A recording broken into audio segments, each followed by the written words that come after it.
Olá, eu sou a Tamires e eu vou apresentar sobre o estudo laboratorial para avaliação do potencial de zeólitas com granulometria de 0,4 a 1 milímetro como barreira reativa permeável.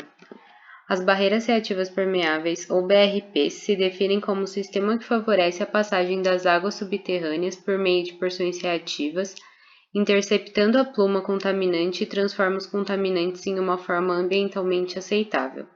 Uma das principais vantagens é a capacidade de tratar muitos contaminantes com baixo custo para manutenção e operação, além de possuírem um alto desempenho por décadas.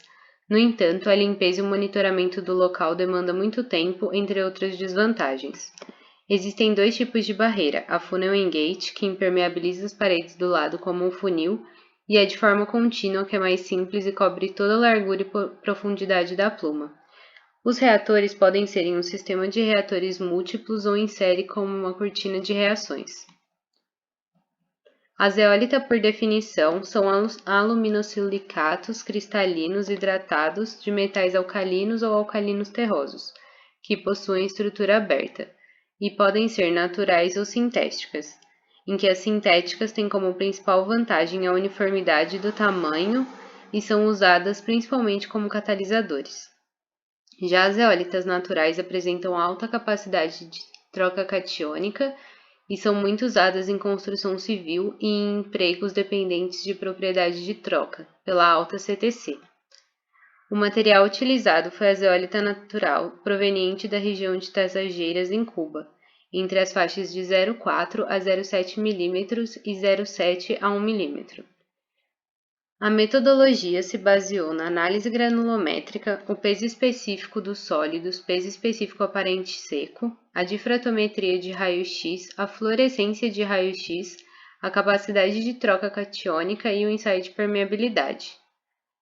A partir das curvas granulométricas, pode-se calcular os coeficientes de não uniformidade e de curvatura, sendo que para a curva A deu um CNU de 1,24 e CC de 0,97, e para a curva B um CNU de 1,19 e CC também.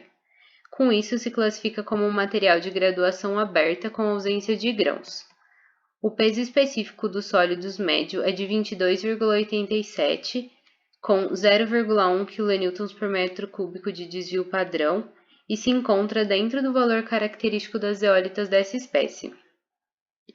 O peso específico aparente seco está na faixa de 0,4 a 1, está entre 9,84 e 10,86 kN por metro cúbico, e na faixa de 0,7 a 1 mm variou de 9,17 a 9,80 kN por metro cúbico, mostrando que partículas menores tendem a formar arranjos mais compactos. Pelo DRX, percebe-se a presença da espécie clinoptilolita nos picos de 9,90 e 22,42, quartzo em 13,48 e feldspato K no pico de 25,78. Pelo FRX, percebe que a zeólita é constituída em sua maioria por óxidos de dióxido de silício e óxido de alumínio em ambas as faixas, refletindo que é um material relativamente homogêneo e sem variação da composição química, decorrente dos tamanhos das partículas. Pelo FRX, também se determinou a relação entre SI por AL, apresentando um valor alto, que decorre de outros minerais associados a amostras ou impurezas. Pelo CTC, observa-se que o tamanho das partículas exerce influência na CTC externa, mostrando que uma partícula menor resulta em um valor maior de CTC. E por último, no ensaio de permeabilidade, pode-se observar que os valores de K20 variam entre 10 elevado a menos 4 e 10 elevado a menos 5, e na maioria dos valores de K da faixa de 0,4 a 7, eles são menores que os da faixa maior, decorrente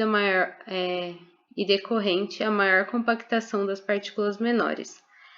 Algumas diferenças se decorrem da formação de canais ou caminhos preferenciais, podendo alterar o valor de K20. No entanto, os dois intervalos são viáveis para utilização em BRP. Os valores de pH variaram de 7,52 a 7,14, e isso está ligado às trocas catiônicas que ocorrem na passagem da água no interior da coluna, fazendo com que o pH de saída seja menor que o de entrada. mas eles seguiram neutros. A condutividade elétrica variou de 0,2 a 0,18 microsiemens por metro, mostrando que os sais que são liberados pela interação sólido-água. E, por último, observou variações de 2,5 na temperatura, que em geral foram causadas pelas oscilações diárias na temperatura.